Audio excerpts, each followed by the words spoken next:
careful! Champagne! Oh, he's got it wrong! Oh!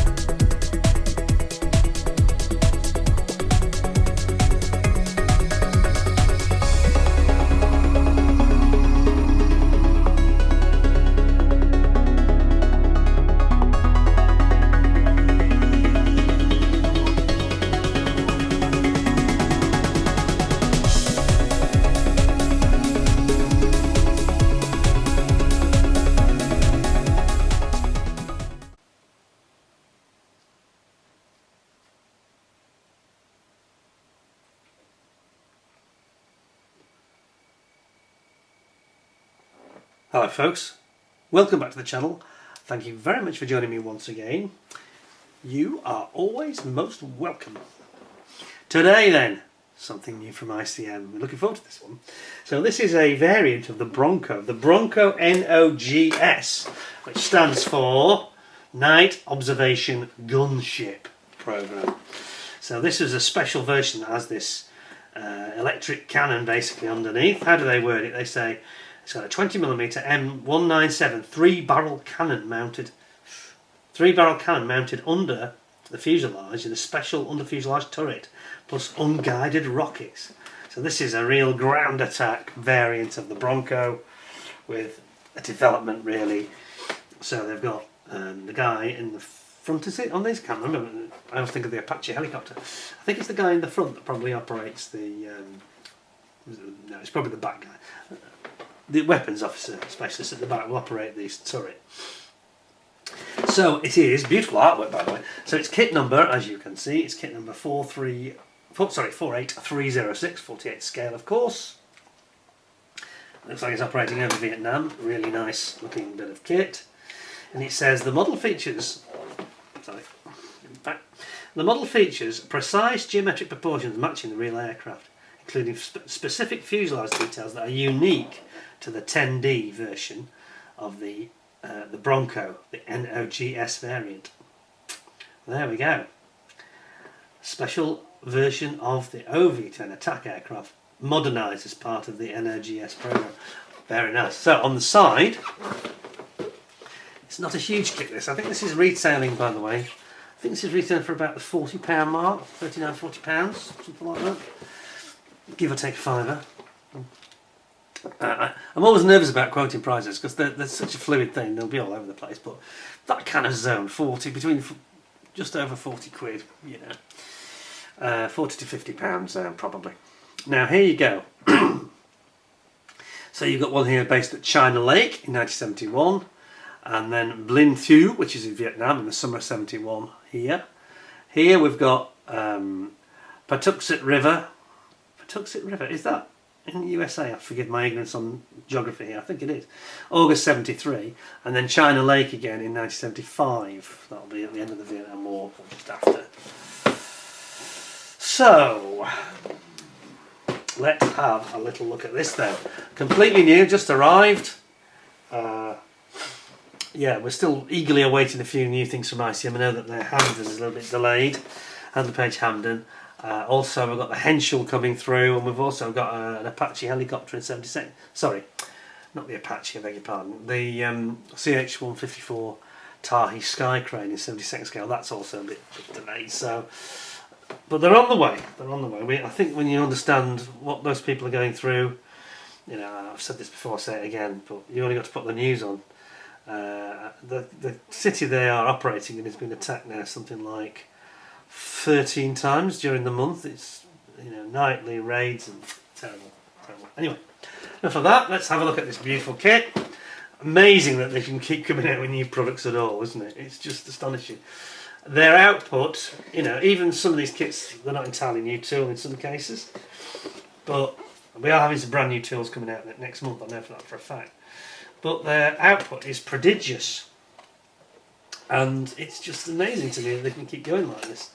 So I think that we have to bear that in mind, and I think that even when you factor that in, their performance is staggering.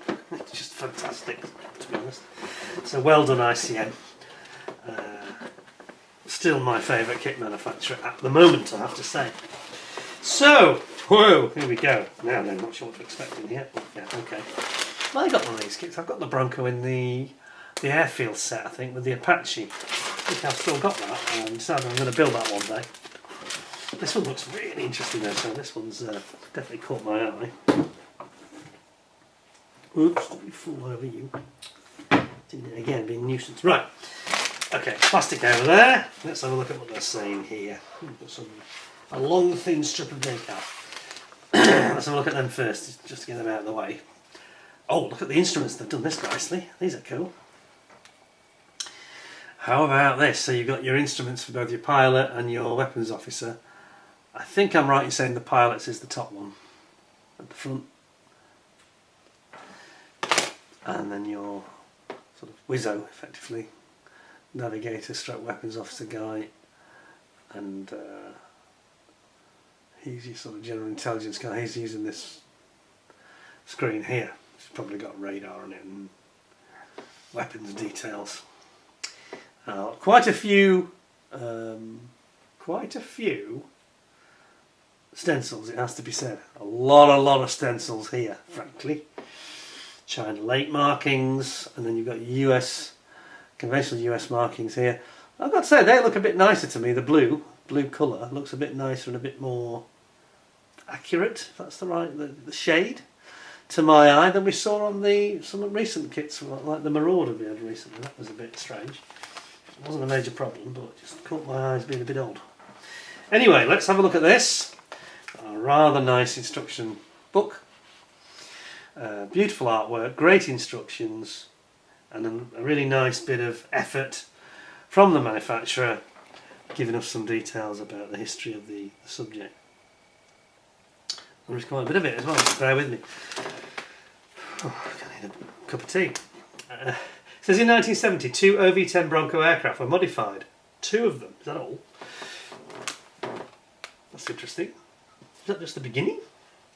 Anyway, they were modified to evaluate their nighttime combat capabilities. The modification was designated NOGS, Night Observation Gunship System. The aircraft received an extended nose section. Oh yes, it has got longer nose, hasn't it? And it has a turret housing a forward-looking infrared system and laser rangefinder. That's underneath the nose. With a 20mm electric M197 3-barreled cannon, which was aimed using the FLIR. Right, okay. In late 1970, both aircraft were sent to China Lake Base for testing. Yeah, I thought it was in America. And by April 1971, they were deployed into Vietnam for combat trials, operating as part of a light attack squadron, the Black Ponies VAL-4. The aircraft conducted evening and night missions. The YOV-10D aircraft flew in various configurations, either in pairs with a conventional OV-10A aircraft or with an escort of 2 OV-10 aircraft. During their Vietnam deployment, they completed 207 missions and demonstrated exceptional operational effectiveness, earning positive combat performance evaluations. At the end of August 1971, both the aircraft returned to the United States to undergo further testing with slightly modified equipment configurations. I think that these were used in Desert Storm in 1991. This version, I mean. I'm pretty sure I saw some pictures of it. Let's have a look at what we got. They're recommending... oh, they haven't got a paint set for this one. Oh, okay. It's probably because it's such an unusual scheme. Right, let's zoom you in. Have a look at this. Good old look at this. This is going to be a nice kit, I think. So we've got our sprue maps, and we have got a few various bits that are going to be different. Certain weapons aren't going to be used. They're going to have a different nose.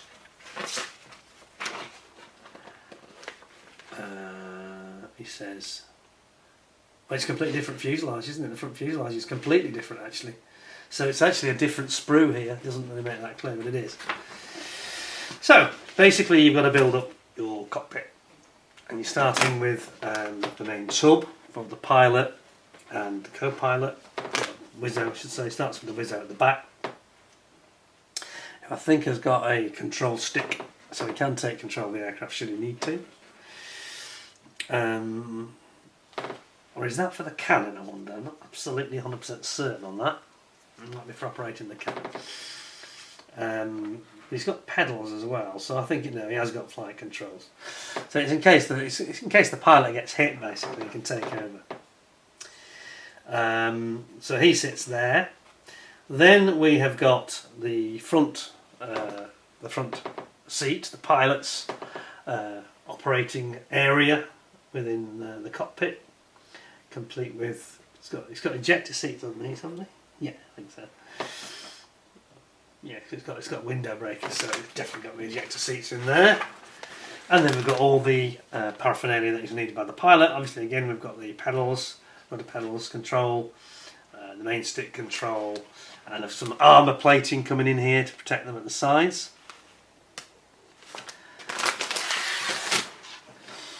And then over here we've got all the instrumentation and control elements that are needed to... Where does that go? Okay, so I think this is the front... Sorry, I'm just trying to figure out what this was. This is the front bulkhead in front of where the instruments are going to come. Then you've got all these controls and dials and switches that go on either side of the pilot. Then you've got his main instrumentation coming in here, and then that's being fitted in the module in front of him. And then we've got some internal cockpit side detail going on. Excuse me. And then attaching that into the starboard side of the cockpit. Same on the opposite side, and then bringing it together, complete with your nose. Oh, I've got another one of these pitos sticking out, which ICM keep doing. I must tell them off about it. Don't do that, ICM. You've got these little tiny pitos sticking out. You're going to knock them off during the build. So risky. Anyway, it has this like little radar thing on the front, doesn't it? And then you've got that extended nose. It's got this sort of radar system in it. And then underneath you've got your nose gear coming in, tricycle undercarriage on this of course, nose gear coming in, and then you've got the actual electric cannon mounting, remote electric cannon. Look at this, 3 20mm barrels coming in here. Obviously it spins round a bit like a Gatling gun, I guess. So that's the way it works, it rotates. You can tell that, can't you? And then you're mounting that underneath on the fuselage there. At the back, sorry, at the front, you've got this FLIR infrared sensor pod. Then you've got your nose wheel going in here, and you've got your trim, aerodynamic trim that goes around the gun pod. Then you come to the wings, and you've got some slats and flaps. It's actually very detailed. I remember this from the first version of this kit. Really nice the way it builds up. The people that build this kit will say how nice it is. Just take your time when you're putting in all these parts because it's quite fiddly, I think. And then you've got like a little radome, it's like a sensor or antenna on the top. Then you're finally bringing in your wing onto the top of your fuselage, and then you've got this fairly vertical 45-degree windscreen coming down. That's going in there.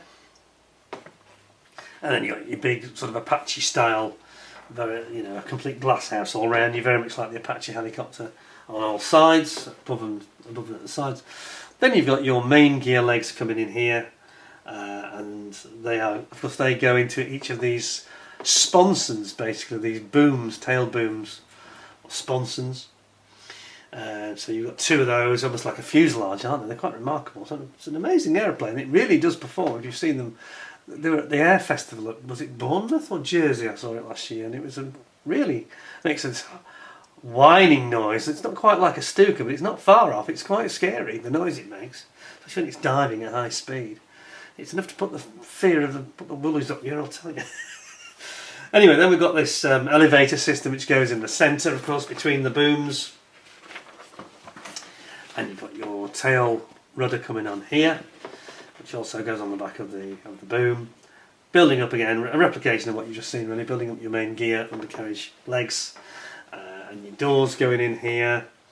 Then of course you've got your motor coming in at the front, and again on this side you've also got the rudder and the elevator, which is a great big section in the middle. So I'm told it's quite easy to fly this, certainly a lot easier than an Apache, I'll tell you. Very manoeuvrable as well, and relatively fast. Did you say how fast it was? I didn't read that out. Let me just go back. Oh, I've done a faux pas, I've done a whoopsie here. I've forgotten. So what did it say? It said a length of 13 metres, a 12 metre wingspan. Now it's long because it's got that extra long nose. It's normally about the same wingspan and length. Engines 2 Garrett T76 gas turbine. Power props. Maximum speed 450, so that's like 350 miles an hour. It's not slow, is it? For a low level attack plane, it's pretty rapid. And yeah, 320mm machine guns. Plus the unguided rockets. Anyway, back to the instructions. Sorry about that. Missed a bit out there. Right, where was I? So just going back back to the final stages of the build. So we got on to basically bringing those finalised parts of the two booms come from underneath, and it all slots together rather cleverly. And then you put your finally you put your elevator section in, and then you build your props and your spinners. And you've got your actual wheels and tyres to come together. A bit closer wouldn't be a bad thing. There you go, wheels and tyres. Putting your props on, you've got these vortex generators that they have on top of the wing. I think this helps to give it lift at low speed and just adds to the... because it's not a big wingspan, is it? To be honest, it's a very short wingspan considering. And it just helps to give it a bit more lift and manoeuvrability at low speed. Got an antenna coming on there. And then over here we've got our wheels finally coming in, being attached. A couple of the antennas and strakes underneath. And then you've got your LAU-69A unguided rocket pod. I was going to say like a Zuni rocket, but it's not the Zuni itself. It's a pod. I think they have about 15, 16 rockets, and that goes on onto a little pylon underneath, as you can see, and that's pretty much your completed Bronco, the 10D NOGS version of the Bronco, finished. A little bit of masking to do. Doesn't necessarily need a mask. I don't think that'd be too difficult to make up a mask set from Tamiya tape. Yes, there's a few, but they're all big and fairly straightforward shapes, so I don't think that's going to be too difficult to do. Shows you how to put them in there. And then over here we've got the different versions in the colour callouts. So we've got the China Lake 1971 version here. It's rather interesting, multi-grade camo. Same camo over on this one, which is based at Binh Thuy in the summer of '71, actually not in theatre in Vietnam. And then we've got the Naval Air at Patuxent River, which I'm pretty sure is in the USA, in August of '73, and this time we've got it in the green camo. More what you'd expect them to be using in Vietnam, quite frankly, but anyway. The green camo there. And then finally, back at China Lake in '75, Vietnam War now drawing to a conclusion. Not a very satisfactory one, many might argue, and I would understand that. But there we go, at least it came to an end. All wars end, but what did they actually achieve, you have to ask, and that was a classic example of that, I'm afraid. But there we go, very interesting aircraft and very impressive bit of kit. Let's see what the actual kit's like then. Here we go, so it's not too many sprues, one bag.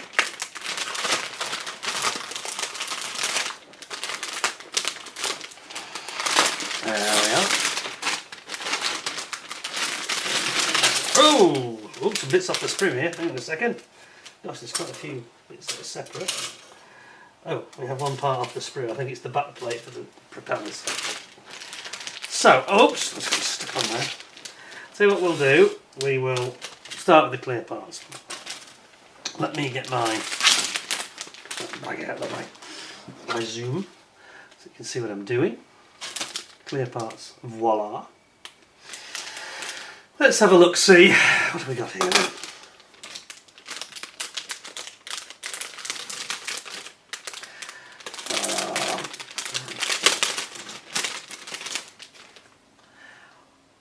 The usual. There's actually a little tiny scuff on this. It's not in the mould. It's just, I think it's just been scuffed in transit or something. A couple of minor scuffs, just wants a tiny polish. But I'm sure that's not from the mould. That looks like bad handling to me. One there, one there. I think there's a slight one over here as well. but the actual quality of the clear parts is beautiful. Looks quite scale-like, very rich, isn't it? Yeah, I think it's just had a couple of scuffs and that's been put in the bag, to be quite honest. And it's maybe been stacked. You just see it here, can't you? Can you see that? One there, one there. That's not in the mould, that's just bad handling after the event. So don't be put off. I think I just got unlucky. I won't mark it down for that. I think literally a bit of that Tamiya compound polish that I've got, that'll be gone in like literally 30 seconds, if that. No problem. And then we've got a couple of little lights here. I think it's for the back of the flare pot. So I'll pop that back in there because they're not very significant. But yes, beautiful clear parts in terms of the way they're manufactured and everything. Don't be put off by what I got there. I think that's just a rogue one. I think it's probably the fact they should have put it in some of that foam like we saw on the Marauder. Probably a good idea. Okay, that's that one. And then we've got these, the booms. So here we go. These are the booms that have the engine nacelles in them, and of course have the tail with the rudder and the fixing for the elevator that goes across. And you can see that they are beautifully detailed. A lot of riveting detail here. That's really nicely done, actually. Look at that. Yes, like that.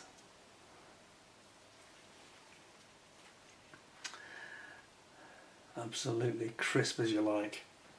Gorgeous. So on the other side, same again, and this time it's also got the elevator. And again, all the rivet detail is there. Yeah, very, very nice riveting. Look at that. Isn't that gorgeous? And this is the inboard side, because it has the exhaust exits on the outboard. So let's go back to the previous one. Here's your exhaust exits here for the outboard side. And on the inboard side they are smooth. I guess that's because they don't want to disturb the air that goes to the elevator. They want it to be as clean as possible. So that's that. Then we've got this tiny part that's come off the sprue I mentioned. So I think I've got a Friday afternoon one here. It's just the back plate for the spinner, that's all. Nothing important. And then we've got our beautiful, beautiful wings. Look at these. Look at that. They've detailed this so nicely. It's just so crisp and so... Yeah, there's no warpage or anything like that. It's beautiful. Perfect. Yeah. This is where those vortex generators go that I mentioned, in those slots. They look pretty weird. They pop up, I think, don't they? When they're at low speed, I think they pop up, and at high speed they drop into the wing, which is why they're so sort of almost obnoxiously large, you might say. And then you've got your underwing surfaces here. Obviously, there's an outboard and inboard element to it, one either side of the engines, and you've got your little. These are your little sponson pylons, which you won't, I think, use on this variant at all. So they won't be used. They normally house the weapons, but you've got the gun pack on this one, so you don't use that. So that is that one. Just zoom you back out for a second. See, they call it reconnecting with the audience, you know. Oh, I broke the fourth wall. Somebody was asking me about that, about the UFO, and said, what's the fourth wall? And I had to explain it, and it's quite complicated. It's normally a phrase that's used in the theatre world, actually, where you never talk directly to the audience. Obviously, we're doing that all the time, but you never talk directly to the audience. And I tell you a film that was on the other night, actually, which was a classic example of it. The James Bond film on Her Majesty's Secret Service. At the end of the intro sequence, just before the titles roll, where 007 George Lazenby, not my favourite Bond, but my wife thinks he's wonderful. She's met him. She was famously on TV, my wife, with Lazenby. It's a long story. No, it wasn't a Bond film. No, it wasn't that sort of film either. Don't think that. No, it was nothing like that. She was actually on, I won't tell you the scenes, but she was actually on Royal It's a Knockout, would you believe, back in the early 90s, was it? Was it 96, 97, something like that? Anyway, Blackadder was there, and Barbara Windsor was there, and Rowan Atkinson, and George Lazenby was there. And she had dinner with George Lazenby, that's her claim to fame. Well, my only claim to fame really is that I used to go to school with Chris Evans. Not quite the same, is it? Anyway, I'm digressing. Itchy nose, excuse me. Digressing completely. So George Lazenby breaks the fourth wall, which I'm going on about. When he looks at the camera, right at the end of the sequence, he's got Dinah Rigg's shoes in his hand, Countess Tracy, and he's got her shoes in his hand because she's run off and got in his car to get to her own car. And he looks at the camera directly and he says, "This never happened to the other fella." Well, I think that was a bit of a mistake on two different levels. One, it just makes you think about Sean Connery and isn't he better? And two, it kind of breaks that mystique with the audience, you know. Anyway, you heard it here first. There you go. So you never, if you're doing a movie or a play, you're never supposed to interact with the audience unless that's the nature of the particular type of entertainment. And breathe. Back to the Bronco. This is what people like about my channel though, because I talk about other things that makes you smile, hopefully. It might make you angry, I don't know. Anyway, let's have a look at these beautiful parts. Digressing terribly today. I'm back on form today because the hot weather's gone away a bit. It's gone a bit cooler here, so I'm a little bit more energy. Anyway, what you've got here, I'll zoom you right in. What you've got here, you've got the back of the missile rocket pods, unguided rockets here, where they have the fuses. I don't know if they call them the fuses, but basically that's the plugs where they are primed to be live. Then you've got that's the pilot's instruments here, instrument control panel. Obviously you've got a couple of those pylons for the rocket pods there. Here's the combing for the pilot's instrument controls. You've got one of your propellers over here. Nicely done in terms of the way that they have both moulded them and attached them. Now here we've got this very long nose. The opening obviously is for the undercarriage nose leg, but that's that nose that has this FLIR pod on it, flare pod, and then underneath here that bulge with the circle obviously is where the gun emplacement goes, the remote gun. This is the actual, I don't like this. Oh, they've got the pitot sticking right out like it showed in the instructions. You see what I mean? So this is the nose, the longer extended nose, has the flare pod underneath where my finger is. And this is obviously the starboard side, the port side I should say. But they've got to attach that blooming pitot sticking out. I don't think that's a good idea, ICM.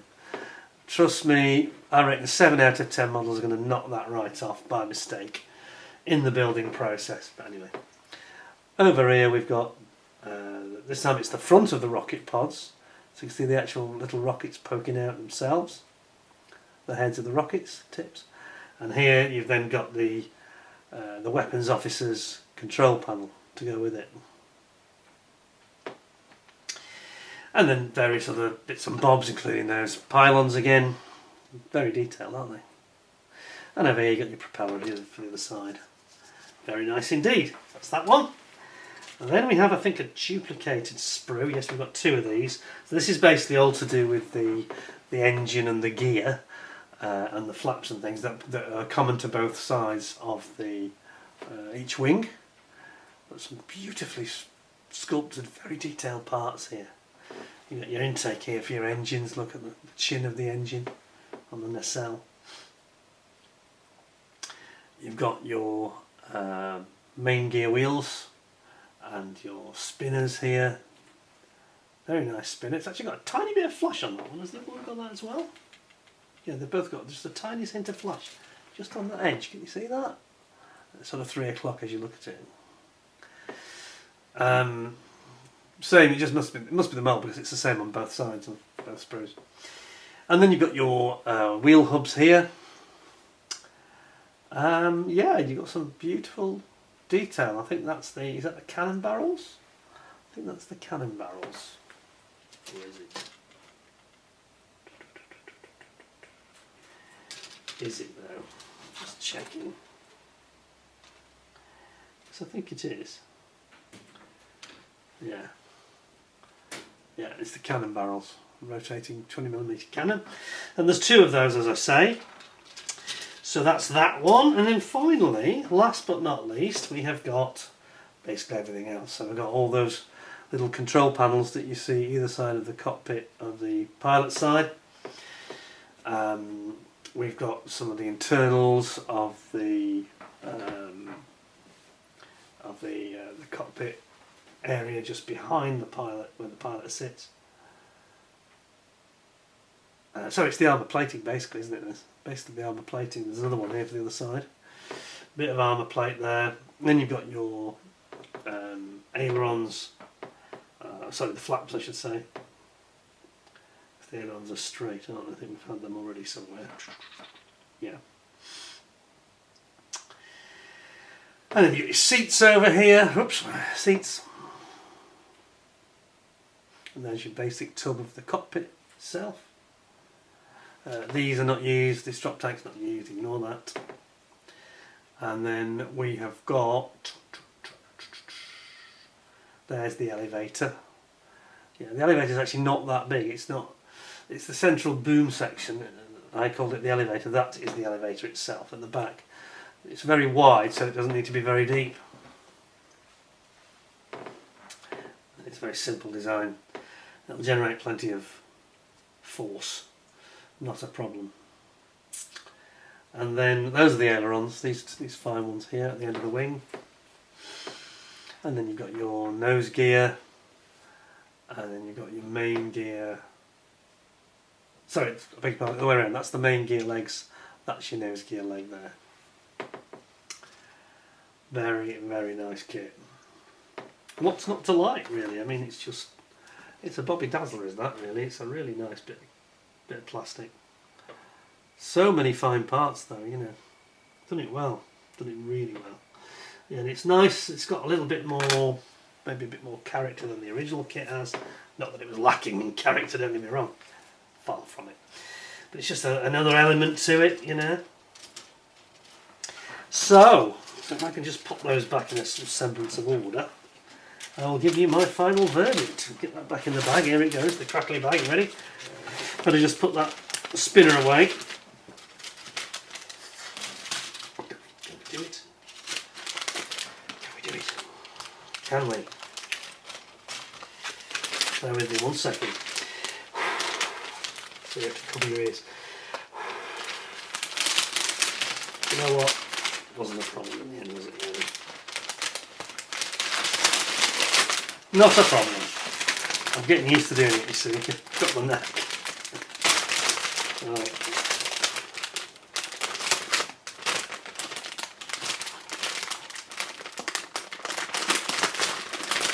Okay.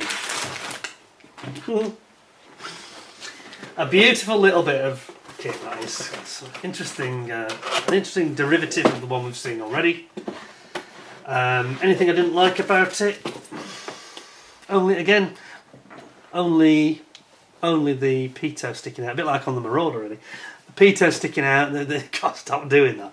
It's not a negative to the kit at all. You just got to be very, very aware when you're building it.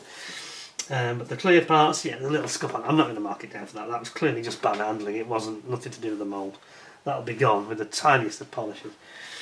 So I'm going to give it 10 out of 10. I know that sounds a bit predictable, but it's really, really nice. That you can argue it hasn't got flat weight on wheels. They tend not to do that. I don't think you mark it off for that. There's no flaws in it at all. There wasn't. There was a tiny bit of flash. Well, let's say 9.75 out of 10, and I think that's fair, isn't it? We address all the issues by knocking off a quarter, but it's a beautiful thing, that. And you know, it's a very interesting aircraft. You should definitely look at some videos of them flying. Got a lot of character, makes a wonderful noise, and it's a very manoeuvrable thing. And pilots seem to love them. You know, they're very easy to fly, I think, relatively speaking. And yeah, and they had a great record and could do quite a lot of damage. There's a famous, I think I mentioned this once in the past, but there's a famous video in, I think it's in Venezuela, where there was some sort of uprising about 20 odd years ago, and one of these is fighting an F-16. They're having a dogfight, would you believe? And in the end it does lose, but it's amazing how long it can keep up with this. Causes mayhem to this F-16 for a minute or two, because the F-16 can't fly slow enough and manoeuvre tightly enough to keep up with it. So it runs rings around this F-16, and ultimately it makes a bit of a mistake and heads for the ground, and then sort of pulls up and loses his speed and flies in a straight line. critical error really. And with predictable results, the F-16 gives it his cannon actually and knocks him out of the sky. But anyway, again, have a look on YouTube, there's some footage of it. Quite remarkable. When you see it, you can't help but be impressed to see this, initially at least, you know, in the hands of a perhaps even more skilled pilot. I think this F-16 could have been in trouble. Because, you know, with his cannon on it, he could have, if he'd have got a bead on this F-16, it'd be good night Vienna, you know. Anyway, that's fantastic stuff. So 9.75 out of 10. Thanks ICM for providing the kit. Really nice one again. And I'm looking forward to next month, because next month we've got some really interesting couple of new tools coming out. I'm not going to tell you what they are now. We'll just have to wait. So, until then, thank you very much for watching. Stay well, stay safe, look after yourselves. Keep watching the channel. Don't forget to subscribe. Don't forget to ding the notification bell and give us a thumbs up, give us a like for today's video. And until next time, when I've got some more exciting stuff for you, thanks a lot. Take care of yourselves. And bye for now.